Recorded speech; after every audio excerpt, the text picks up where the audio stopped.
Bonjour. Oui, bonjour Brigitte. Merci d'être avec nous, Caroline. Écoutez, avec grand plaisir. Donc effectivement, je voulais un petit peu expliquer mon parcours à moi par rapport à tout ce qui est la bienveillance, à l'empathie, à ce genre de choses. Parce que c'est pas toujours évident d'être bienveillant dans un couple, parce qu'on est bien souvent le miroir de la personne en face de soi qui commence à avoir des attitudes négatives et qui nous rendent bien souvent dans une attitude malheureusement aussi très négative. Ouais, c'est terrible comment ça s'additionne les mauvaises réflexions, les critiques. Exactement. Il y a une sorte de ping-pong qui peut se jouer assez vite et qu'il faut arriver à désamorcer Et qu'il faut arriver à désamorcer, tout à fait cela. Et c'est là toutes les difficultés effectivement dans une relation. Et donc c'est soit on réussit à réagir avec bienveillance et empathie en se disant que il y a probablement des raisons à toutes ces attitudes. Et puis surtout, le plus dur, c'est surtout quand il y a la rupture, où là, il n'y a plus rien à faire et où la personne devient complètement massacrante dans ses propos. Et moi, pour ma part, en tout cas, j'ai dû faire un gros travail là-dessus parce que autant j'ai eu de la colère, à votre avis, c'était quelqu'un qui était toxique ou c'est le couple qui a des... Non, c'était vraiment quelqu'un de, je pense, toxique et tout simplement où on avait une relation destructrice plus qu'autre chose. Oui. Donc on a beau en fait réagir avec bienveillance, à un moment donné rentrer dans la communication et tout ce qu'on veut, la personne connaît précisément vos fragilités et puis moi je suis quelqu'un de sensible et en joue et réussit de toute façon à vous pousser à bout parce qu'il arrive à vous blesser là où ça fait très mal. Là où ça fait très mal. Et du coup on en devient même, on se reconnaît pas dans nos attitudes parce que du coup on en devient un peu comme une bête sauvage qui a été blessée et on se reconnaît pas à dire certaines choses. Et étant donné que moi je suis plutôt dans un profil de quelqu'un qui a toujours été dans la bienveillance et je travaille vraiment beaucoup là-dessus, à un moment donné je me suis dit c'est soit tu restes dans cette colère et tu continues ces combats incessants, soit à un moment donné tu prends la position de pardonner, de répondre avec beaucoup de tact mais bienveillance. Donc au final j'ai réussi à faire ça et à me défaire de cette relation toxique. Mais vous voulez dire que donc vous avez d'abord essayé de ne pas surenchérir. Voilà. Au début, ça a été comme ça, ouais, parce que j'ai vraiment ce tempérament de trouver des solutions. C'est ce qu'il faut faire normalement. Voilà. On sent, Caroline, une question. Je peux me permettre de vous poser une question? Je vous en prie. Votre couple était très conflictuel, assez conflictuel, vous diriez? Il y avait souvent des conflits ouverts? Oui. Il rentrait dans des colères assez conséquentes, ouais. Et effectivement, en fait, au début, je prenais beaucoup sur moi, en me disant, mais en fait, ce qui est terrible, c'est qu'il arrive à retourner le fait que c'était de ma faute. Donc, c'était pas forcément un pervers narcissique, mais il était assez fort là-dedans. Et donc, moi, mais c'était quelqu'un de colérique, de nature colérique, vous voulez dire? De nature, déjà, voilà. C'était quelqu'un de nature colérique, et lorsque je n'allais pas dans son sens, nos conversations prenaient des proportions qui étaient pas possibles et au final je culpabilisais. Mais en plus, comme j'ai vraiment ce tempérament depuis ma naissance de toujours être dans l'amour et la bienveillance, donc c'est une chose auquel j'apprends de plus dire oui aussi tout le temps, j'avais tendance à me dire à pardonner, voilà, et essayer de toujours trouver une raison à l'attitude et plein de choses et à essayer d'avoir des mots qui puissent conforter cette personne. Donc effectivement cette personne était confortée, mais moi je me détruisais épouvantablement parce qu'en fait en plus j'imagine qu'à force vous aviez peur qu'il se mette en colère. Alors ouais, voilà, et puis surtout, en fait, je ne savais plus qui avait tort ou raison, quoi. J'en étais arrivée à... Et donc j'avais, par contre, je pourrais même dire,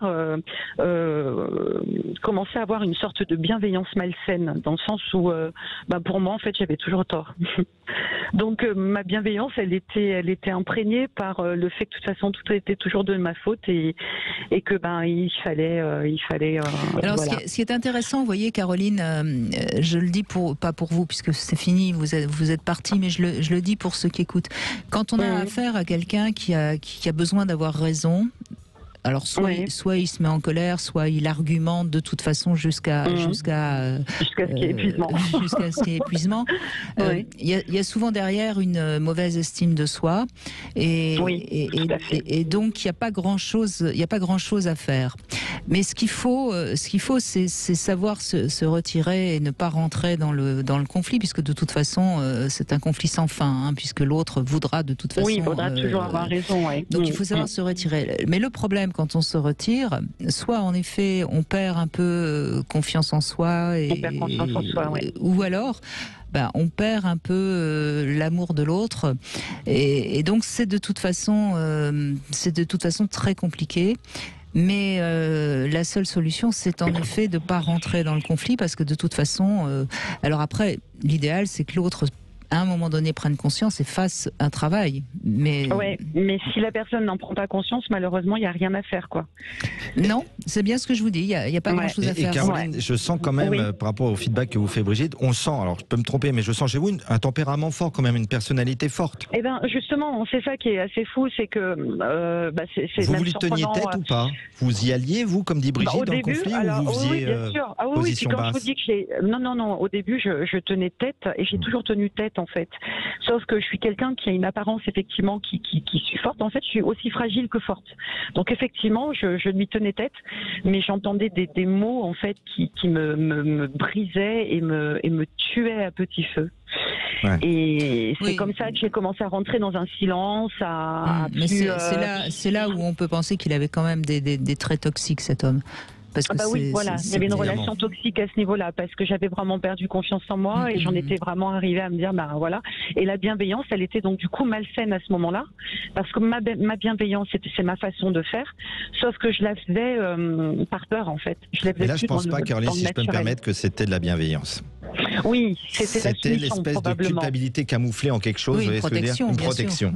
C'est pas ça, la bienveillance dont parlait Brigitte en début d'émission, c'est pas ça. C'est pas ça.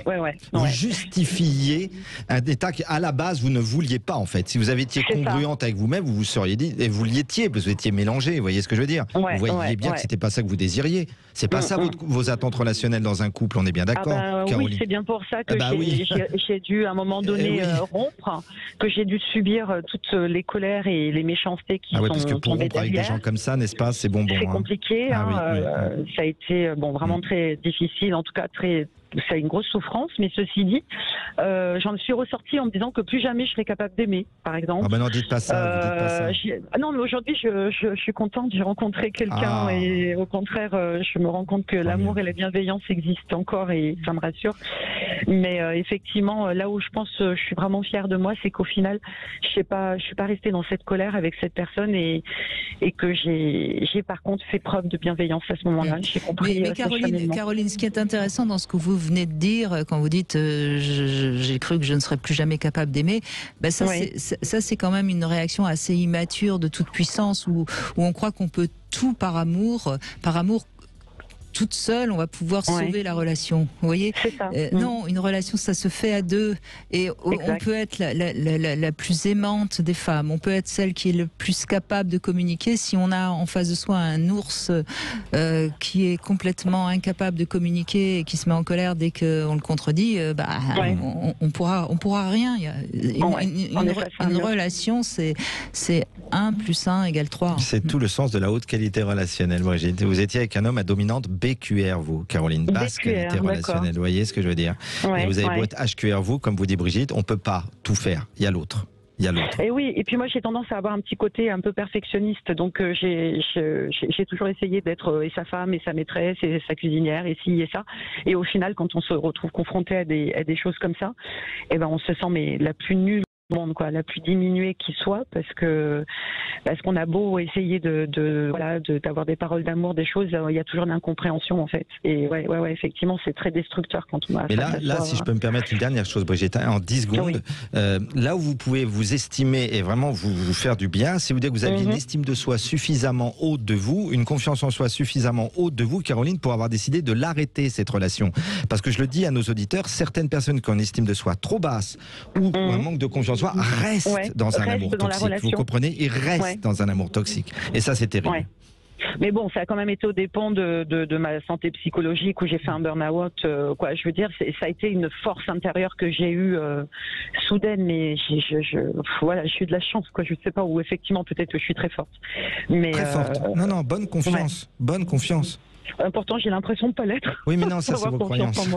Vous êtes avec quelqu'un avec qui ça va bien maintenant. Bah oui. Ah ben oui, en fait, j'ai beaucoup refusé au début et puis au final, là, on va s'installer ensemble. Mais ce qui est incroyable, c'est que c'est une personne qui va me dire, mais moi j'aime tout en toi et j'aime toutes les facettes en toi. Et en fait, moi, j'ai vraiment plein de facettes. Je suis un Gémeaux déjà à la base et je suis quelqu'un d'autant spirituel que de festif, que de, vous voyez, et ça peut faire peur à ces hommes qui veulent que leur femme reste, voilà, un petit peu, et j'attire les regards. Et en fait, de rencontrer enfin quelqu'un qui nous accepte pour ce que l'on est et qui a confiance et qui voilà, nous donne des éloges, c'est extraordinaire, quoi. J'y croyais plus. Je pensais que voilà, avec le tempérament que j'aurais pas cette chance-là. Mais c'est pas une question de chance, hein, c'est sans doute parce que vous le méritez, parce que vous le valez bien. Voilà. Ça me rappelle quelque chose. C'est ça. Vous avez été gérée de cette pub, non? Merci Caroline, en tout cas, de votre témoignage.